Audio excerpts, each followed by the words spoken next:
In this video, we'll be building a 7-foot Thomas table that you see here. And why is it called a Thomas table? We sell a lot of them, and that's my grandson's name, so it's the Thomas table.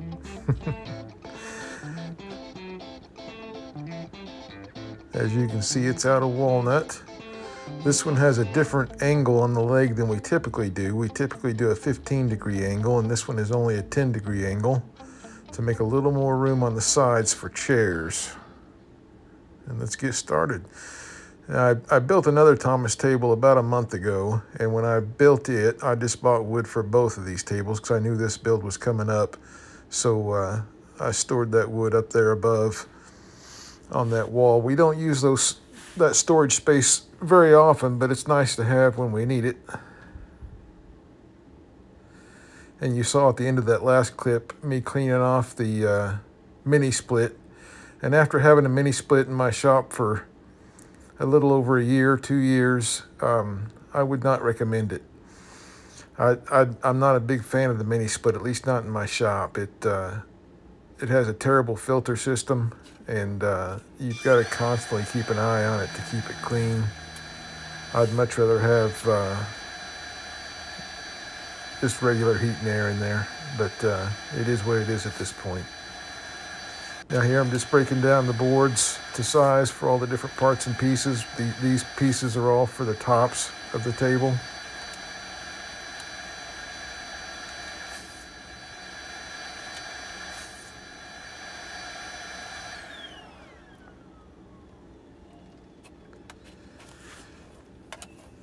And if you've watched our other videos, you know a lot of the tables we build out of new lumber like this, the lumber I buy is already squared up on 3 sides.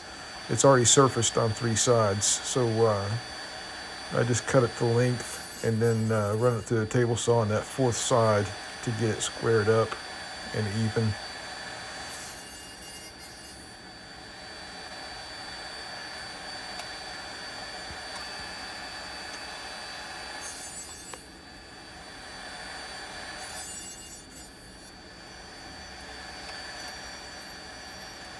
James in the background there, he's working on another project. He's building a different table, and we'll probably be doing a video on it as well.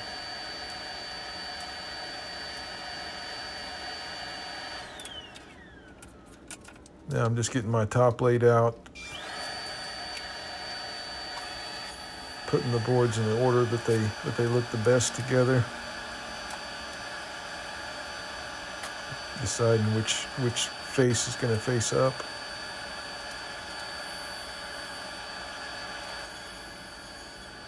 Now I'm just kind of checking the joints and making sure I'm going to have a good glue joint on all the boards.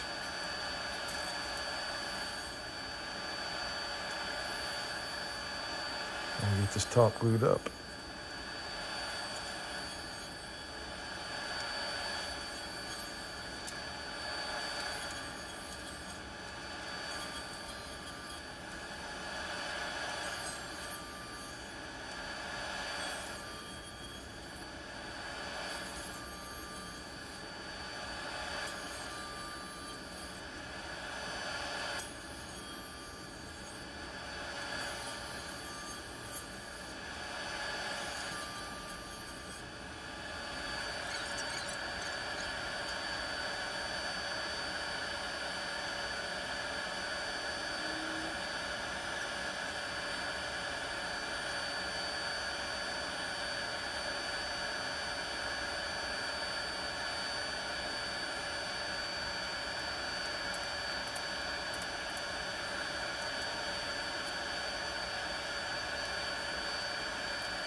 I like to put the 6-inch clamps on the ends of each board until we get the pipe clamps on.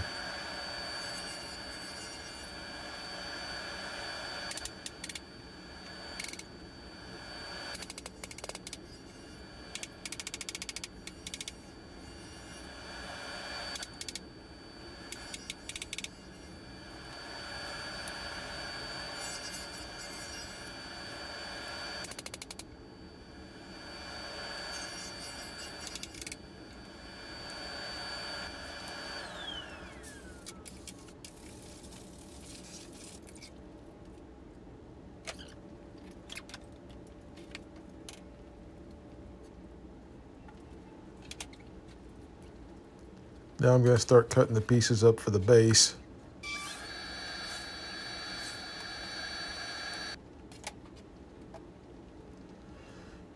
There's going to be two long aprons that actually cross underneath the top that you'll see later. And those are the boards I'm cutting here. And then we'll start cutting up the parts for the legs and the short aprons.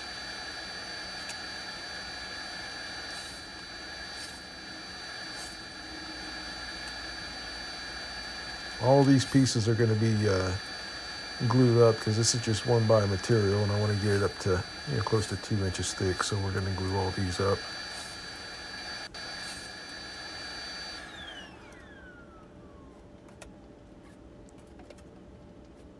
That's James's table sitting back there in my way.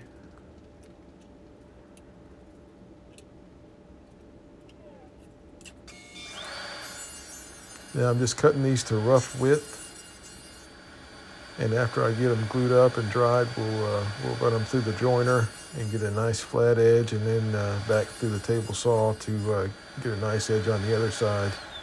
So right now I'm cutting them a little wider than what is needed.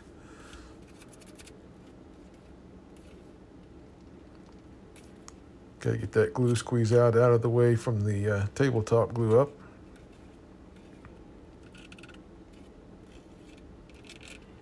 When we built our benches, we put that 1/4 inch top on there, and it's not attached, it's just laying there. It has a few screws here and there to hold it in place, but we don't worry about it too much. And we did this in our last shop and it worked great for us.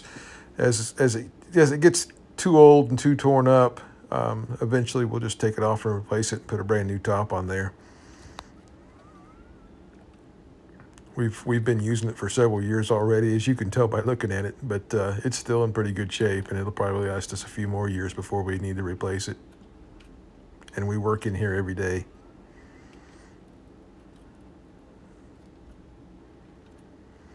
We have 2 workstations in the shop, this big mobile table that we can move around, and then a stationary table behind the table saw, our outfeed / assembly table back there.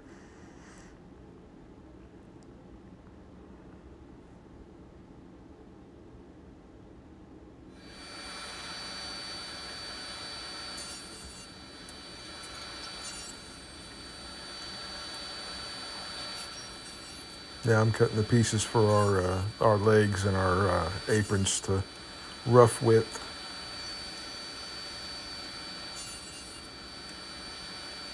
And you can see James is over there gluing up his top for his table.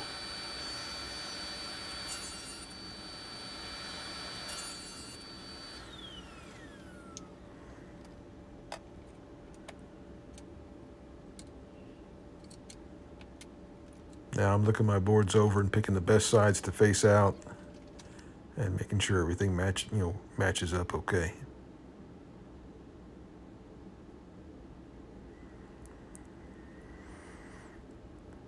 And when I have a glue up like this, I end up going through just about every clamp we have in the shop except for our long pipe clamps.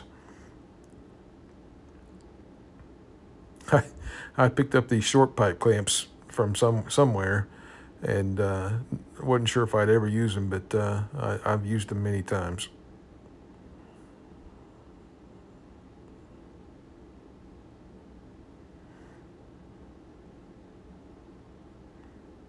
Now those are the 2 long aprons, and I just glued them up together in the same set of clamps, so there's 2 aprons in there, as you can see when I pull them out there.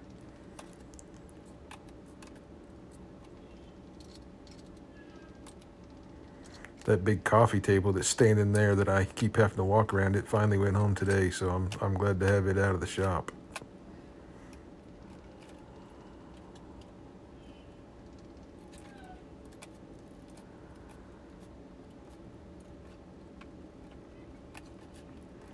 Typically when we have pieces like that waiting to go home, we'll put them in the store.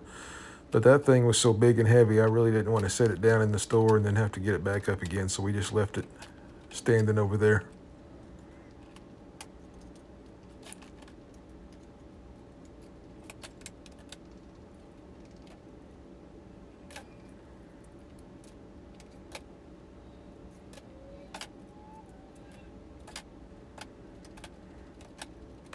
clamps hanging over there by the door, the clamps that we use every day. And then in the back corner, all these clamps that are sitting on the corner of my table right here, those are my one-offs and junk clamps that I don't use very often, but I keep a hold of them for times like this.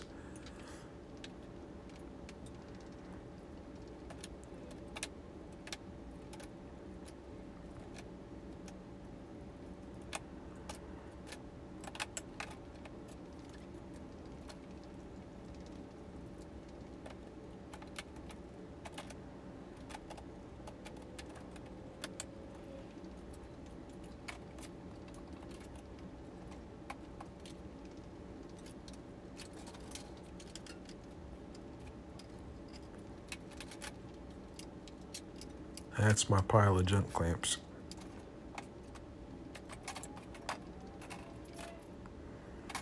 And I had one more glue up. This is going to be this is the center leg that I'll get in clamps here, and I have plenty of time to let it dry, set up while I'm working on everything else.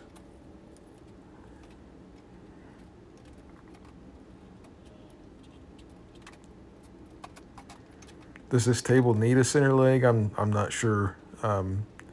You know, when I first started building tables, they all had 4x4 or 3x3 legs, and they're standing straight up and down. And I don't know, a 2x4 leg at an angle just makes me a little nervous, so I put a center leg on there. It's better safe than sorry. So.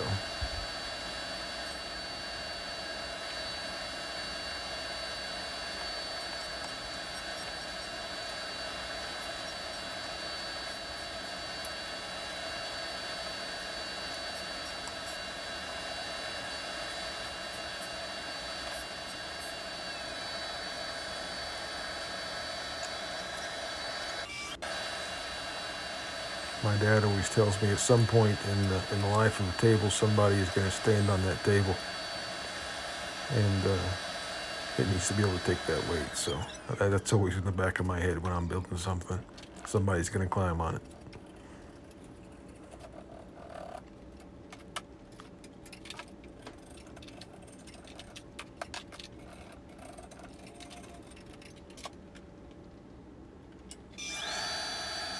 Now I'm cleaning up one edge on the joiner, getting it square and flat, and then the other side, you know, we'll go through the table saw and we'll cut it to final dimension, final width.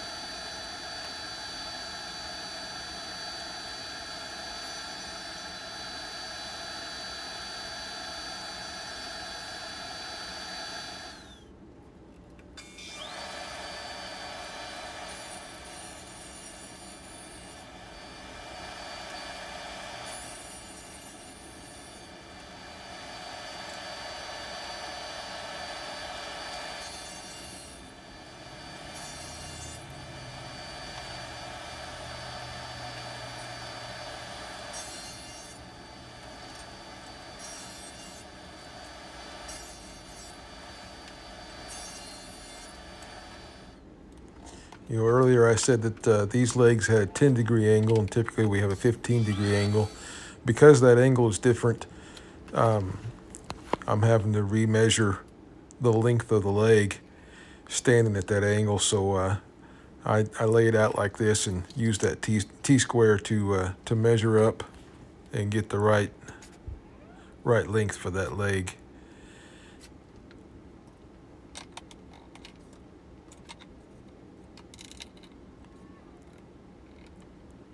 Now here I'm getting this first leg perfect. I'll bring my stop block up to it, and then I'll be able to use that stop block on the other 3 legs.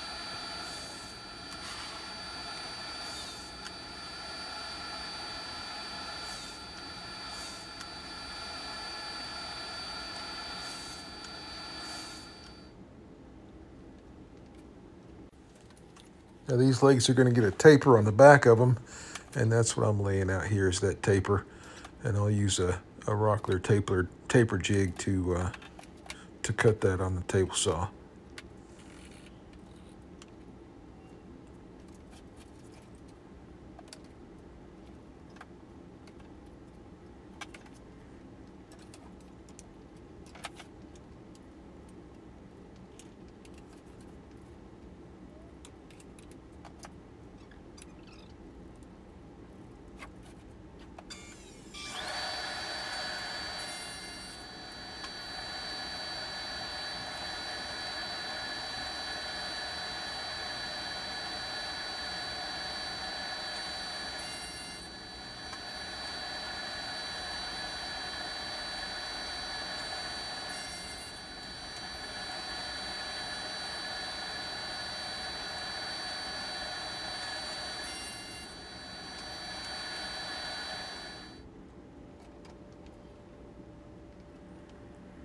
Now here I'm laying out the size of the table, and I'm doing that so I can figure out how long these aprons that are going to cross underneath need to be. And maybe that'll make a little more sense as you see me laying it out here. But with these legs at an angle, you know, the foot of them is going to stick out further than the top of them. So, and I don't want that foot sticking out past the corner of the table. So I've got to spend a little bit of time laying that out to make sure I get them out as far as I can, but not out past the tabletop.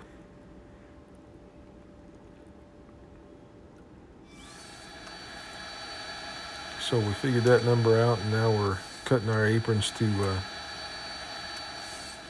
final length with that 10-degree angle on the end of them. Now I'm going to half lap. It's going to be a half lap joint for this leg to be attached to this apron, and we'll pin it with some dowels. And that's what I'm doing here, is setting up for that, to cut that half lap.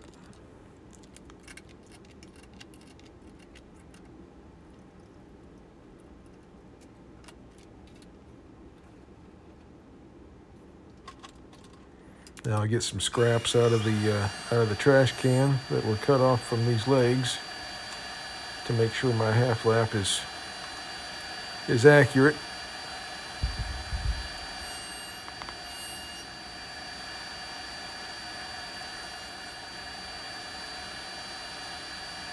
And after I get that dialed in, I'm ready to start cutting on the legs now.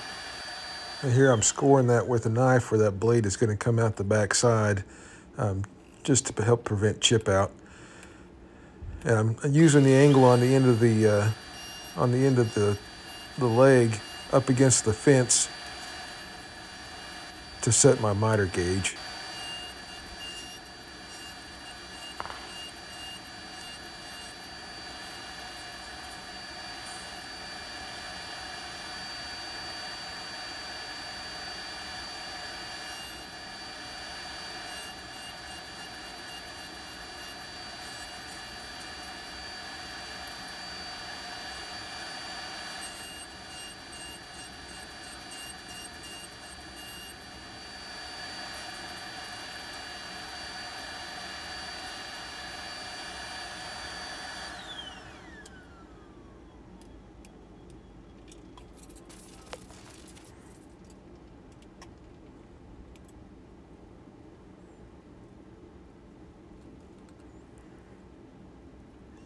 Every once in a while you have to stop and get wax on your top. It just doesn't slide very well. You know, I'm not doing this to make my top look pretty or to shine. I'm doing it so my wood will slide better on my table saw.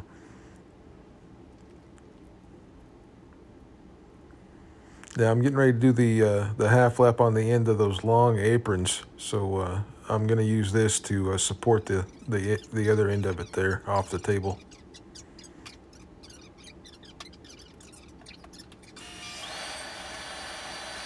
And I didn't film it. I've already cut my half laps here. I'm just dialing them in. I'm bringing the leg over and just cutting a little more off until they match up with the legs there.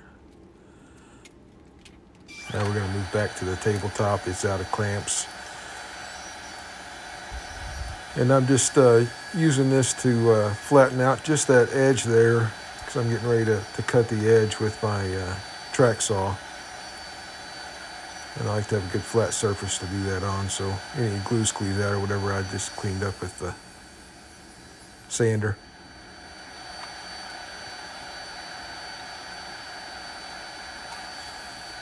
After I cut that edge square to the side, I'll measure from it back to the back side and line that up with those measurements off each corner, but then I also come back with a square just to make sure it's square as well. Obviously, if it's not, there's a problem somewhere.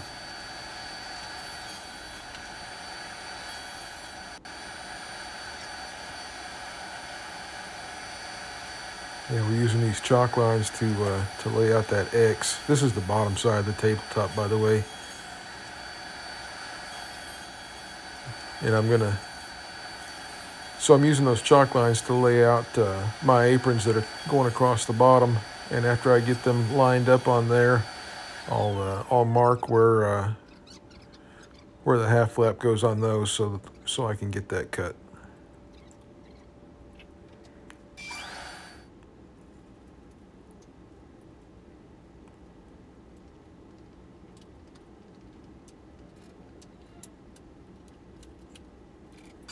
Doing the same thing here. I got some cut-offs out of the trash and using those to dial in my half flap. I always like to start just a little low and then sneak up on that cut until it matches up perfect. You see my dust collection coming down there in the back left corner, and power coming down there also, and a little in the way for this, so I had to bend my power line over a little bit.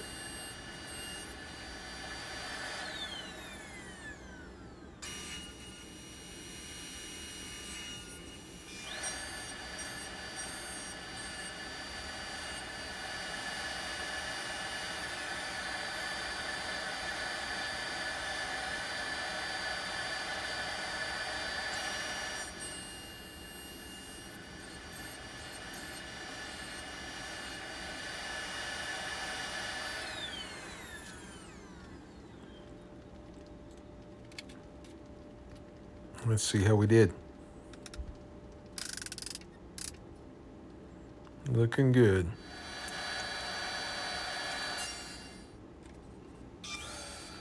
Now this is going to be our center leg. It's out of clamps, and I'm getting it cut the final length. It'll get a taper on both sides, so that's what I'm doing here, is laying out that taper. And I think the other legs had a 2-inch foot on them, so this will have a 2-inch foot as well, but it'll be centered on the leg instead of on one end. So I'll have to put a taper on both sides.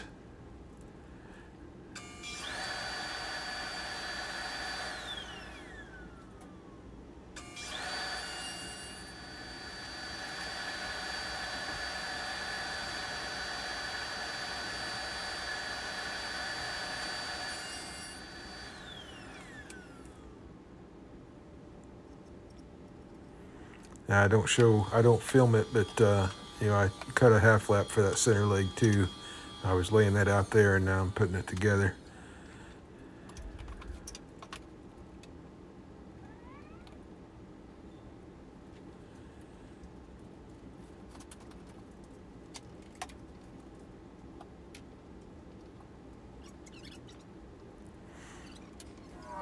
Got a cup of walnut dust there that I used to clean up my glue squeeze out. Just had a new package of glue bots show up.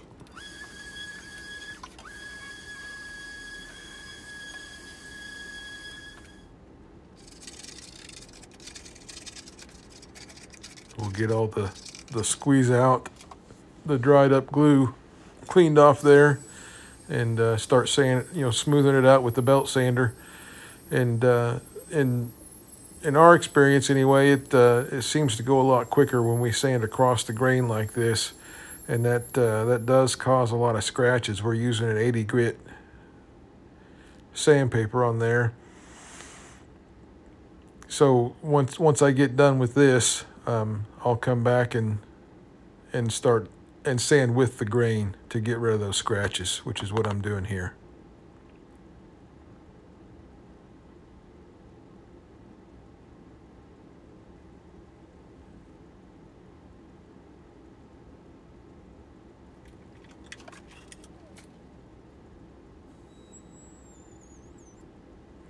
We'll ease those edges with just a small round over bit.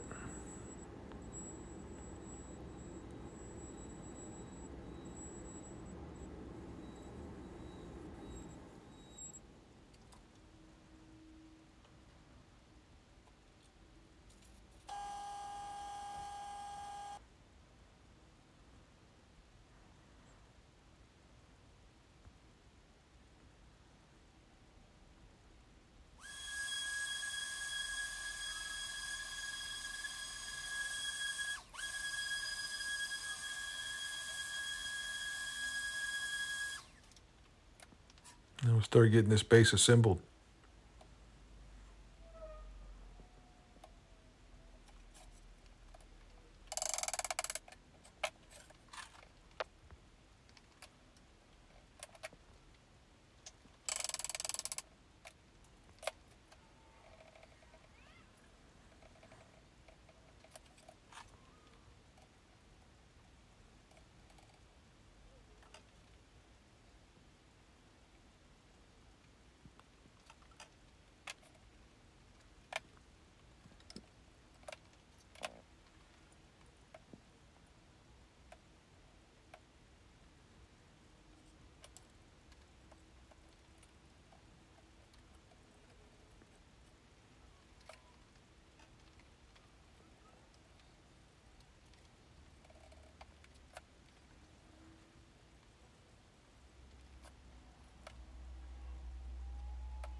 All of our sanders are hooked up to a small vac system with a bag, and every once in a while I'll just save one of those bags in the corner. I have one that's full of walnut, one that's full of oak, and that real fine sawdust that comes off of our sanders is what we use to clean up these joints. We'll also use it to mix in with epoxy sometimes too, to color epoxy and thicken it up.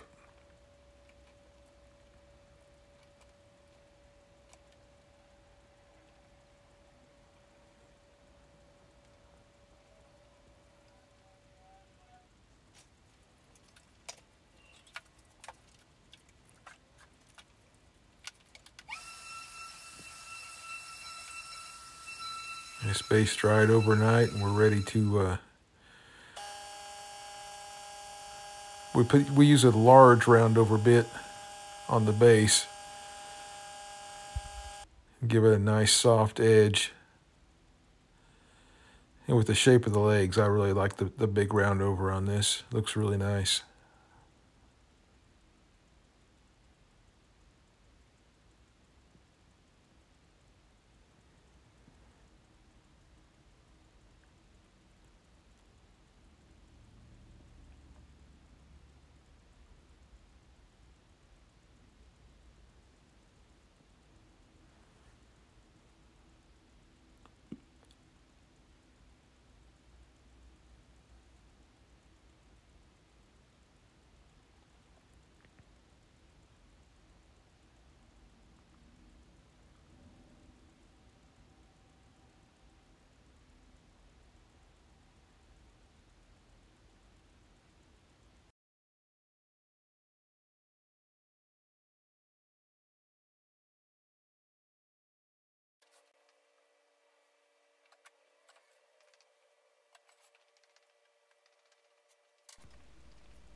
Now I'm laying out the side aprons, and I just measure where those are going to go, and I'll mark that angle on top of them. Take them over to the miter saw and get that cut. And I'll always do a test cut just to the other side of that line to make sure I'm happy with the angle on my miter saw. And then I'll bring it on over and cut right on my line. I'm just going to attach these with glue and pocket screws. They're really just there to add a little more support to that bottom frame to keep the legs from racking or moving.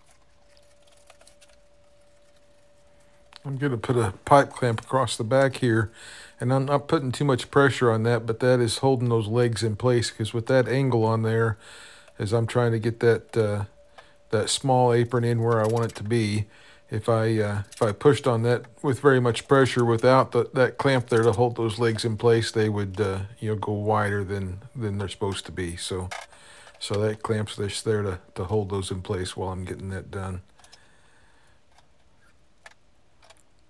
We'll skip over doing the other side and move on to sanding.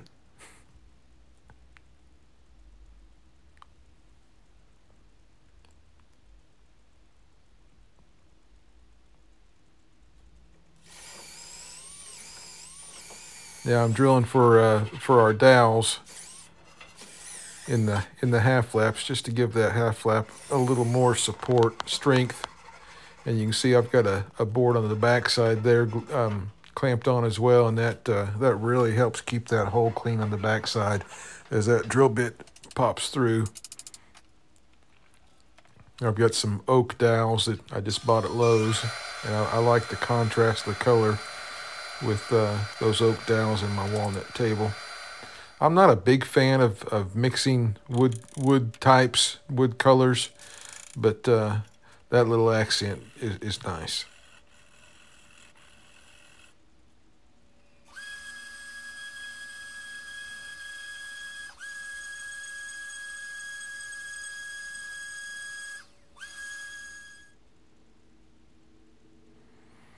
Now here I'm wiping the top down with, I've already sanded it to 80. Now I'm wiping it down with just a wet washcloth to pop that grain, and we'll come back and sand it again at I think a 120, and then we'll use a Rubio Monocoat on it, which we did not film, so we've got Rubio on it here. And you can see James is drilling to put threaded inserts in, and then we'll have adjustable feet screwed into the bottom of each one of these legs. Our center support, that center leg, I like to make it just a hair shorter than it should be to match up perfectly with those other legs. I'd rather have it just a little short and to screw that foot out than to have it too long and having the table rock back and forth on it. Now we're going to come in with the biscuit joiner and put some slots in this base, and we'll use those slots with some tabletop clips, some Z-clips to attach the top.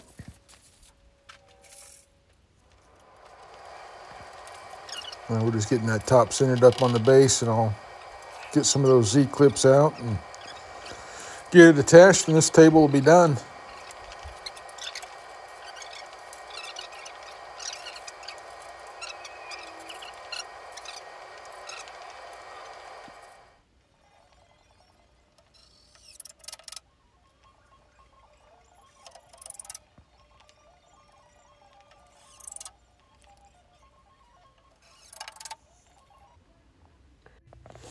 Here's what one of those Z-clips looks like if you've never seen one. We use these clips to attach the top because that allows the top to expand and contract a little bit, which it's going to do as your heat comes on in the winter and your air conditioner comes on in the summer. And there she is, all done. Please like and subscribe to our channel. We'll continue putting out videos like this, and thank you for watching.